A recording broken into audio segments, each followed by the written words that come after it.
निवडणूक जिंकणं म्हणजे काय? फक्त मोठमोठे मथळे आणि घोषणाबाजी? नाही, अजिबात नाही. खरी लढाई, खरं उत्तर ते दडलेलं असतं जमिनीवर, लोकांच्या मनात आणि हो, आकड्यांच्या मागे. तर आज आपण रावेर मतदारसंघाच्या निकालांचं एक वेगळ्या पद्धतीने विश्लेषण करूया. समजून घेऊया की राजकारण पडद्यामागे, जमिनीवर खरं तर कसं घडतं. महाराष्ट्राच्या नकाशावर नजर टाकली तर आपल्याला दिसतो रावेर. हा फक्त एक जमिनीचा तुकडा नाहीये, हा तर राज्याच्या कृषी अर्थव्यवस्थेचा कणा आहे. केळी आणि कापसाचा पट्टा म्हणून याची ओळख आहे. इथली माती आणि इथल्या लोकांचं आयुष्य हे एकमेकांमध्ये घट्ट विणलेलं आहे. मग मूळ प्रश्न हा आहे की या मतदारसंघातील जवळपास 3 लाख मतदारांचा विश्वास जिंकायचा म्हणजे नक्की काय करायचं. ही लढाई फक्त मतांची नाहीये, तर लोकांच्या आशा, त्यांच्या आकांक्षा आणि त्यांच्या रोजच्या जगण्यातल्या समस्या समजून घेण्याची आहे. चला तर मग या प्रश्नाचं उत्तर शोधायला सुरुवात करूया. प्रत्येक निवडणुकीनंतर आपल्यासमोर येतात ते आकडे, पण त्या आकड्यांच्या पलीकडे एक मोठी कहाणी असते. चला, आधी रावेरच्या निकालांचे आकडे काय बोलतायत आणि त्यातून मतदारांचा कौल कसा दिसतोय ते बघूया. 2024च्या निवडणुकीत रावेरमध्ये तब्बल 2,30,000पेक्षा जास्त लोकांनी मतदान केलं. ही फक्त एक संख्या नाही, हा लोकशाहीवरचा विश्वास आहे. याच मतांनी ठरवलं की पुढची 5 वर्ष या मतदारसंघाचं नेतृत्व कोणाच्या हातात असेल. आता बघा, मतांची विभागणी पाहिली की चित्र एकदम स्पष्ट होतं. भाजपला मिळाले जवळपास 49.3% मतं आणि काँग्रेसला मिळाले साधारण 30.41%. म्हणजे फरक खूप मोठा आहे, नाही का? ही फक्त टक्केवारी नाहीये, हा मतदारांनी दिलेला एक थेट, स्पष्ट संदेश आहे. आणि विजयाचं मताधिक्य किती होतं? तर 43,562 मतं. हे अंतर खूप मोठं आहे. विरोधी पक्षासमोर एक मोठं आव्हान आहे की ही दरी कशी भरून काढायची आणि मतदारांचा विश्वास पुन्हा कसा मिळवायचा. राजकारणात काहीही कायम नसतं आणि रावेरचा इतिहास तेच सांगतो. या टाईमलाईनकडे बघा. 1999 साली काँग्रेसला जबरदस्त मतं मिळाली होती, पण 2024मध्ये भाजपने मोठी आघाडी घेतली. यावरून एक गोष्ट अगदी स्पष्ट होते की रावेरचे मतदार कोणत्या एका पक्षाला बांधलेले नाहीत. ते कामावर आणि मुद्द्यांवर आपला कौल देतात. बरं, आकडे आपल्याला सांगतात की काय घडलं, पण ते का घडलं हे समजून घेण्यासाठी आपल्याला लोकांमध्ये जावं लागतं, त्यांच्या मनात डोकावून बघावं लागतं. चला तर मग आता या निकालांमागची खरी कारणं शोधूया. मतदारांच्या मनात नक्की काय आहे? तर या 5 मुख्य तक्रारी आहेत.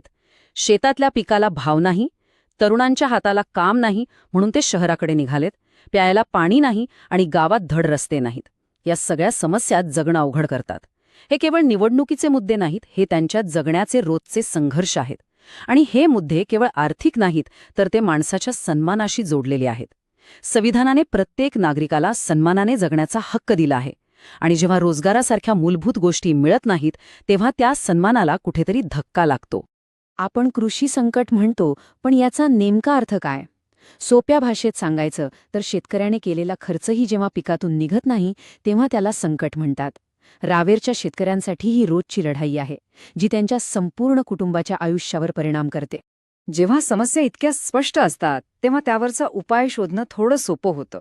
आता आपण बघूया की या सगळ्या तक्रारींना केंद्रस्थानी ठेवून एक आधुनिक निवडणूक मोहीम कशी तयार केली जाते, कशी आखली जाते. कुठल्याही यशस्वी रणनीतीचे 3 मुख्य आधारस्तंभ असतात. पहिला, शेती आणि ग्रामीण भागाचे प्रश्न, कारण इथला बहुसंख्य मतदार शेतकरी आहे. दुसरा, सगळ्या समाजांना एकत्र घेऊन जाणारं सामाजिक समीकरण तयार करणे. आणि तिसरा, आजच्या तरुणाईशी जोडलं जाण्यासाठी डिजिटल माध्यमांचा प्रभावीपणे वापर करणं, कारण त्यांच्यापर्यंत पोहोचण्याचा हाच सगळ्यात सोपा आणि जलद मार्ग आहे.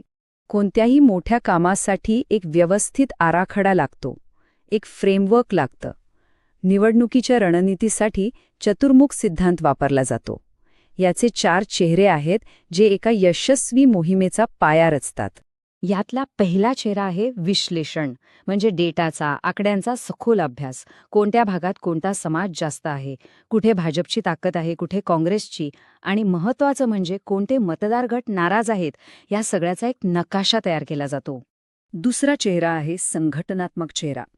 कोणतीही रणनीती कागदावर राहून चालत नाही, ती जमिनीवर उतरवण्यासाठी एक मजबूत संघटन लागतं. म्हणजे बूथ लेव्हलच्या कार्यकर्त्यांपासून ते मित्रपक्षांपर्यंत सगळ्यांना एकत्र आणून एक ताकदवान यंत्रणा उभी करावी लागते. तिसरा.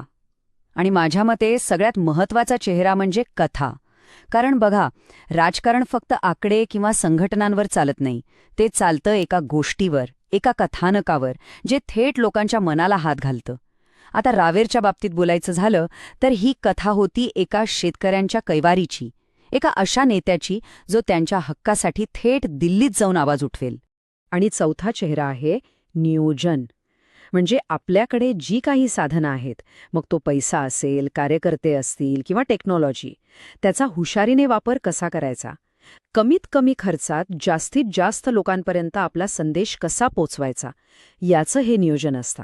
तर ही झाली चतुर्मुख सिद्धांताची चौकट. पण कोणतीही रणनीती जोपर्यंत कागदावर आहे तोपर्यंत तिचा काहीच उपयोग नाही. चला बघूया ही रणनीती प्रत्यक्षात जमिनीवर कशी उतरवली जाते.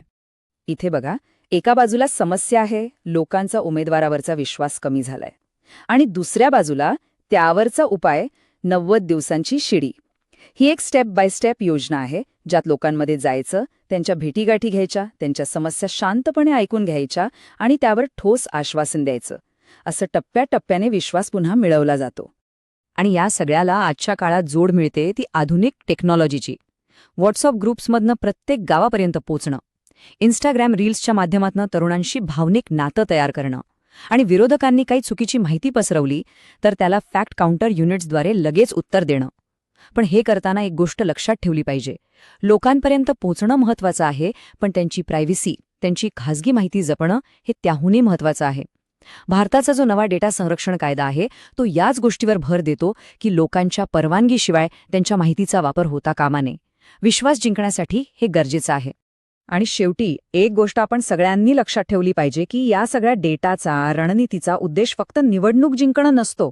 खरा उद्देश असतो लोकांच्या विश्वासाला पात्र ठरेल असं सरकार बनवणं. कारण निवडणूक ही फक्त एक संधी असते लोकांची सेवा करण्याची, त्यांचं आयुष्य थोडंफार का होईना पण अधिक चांगलं बनवण्याची. आणि हेच प्रत्येक राजकीय कामाचा अंतिम ध्येय असायला हवं.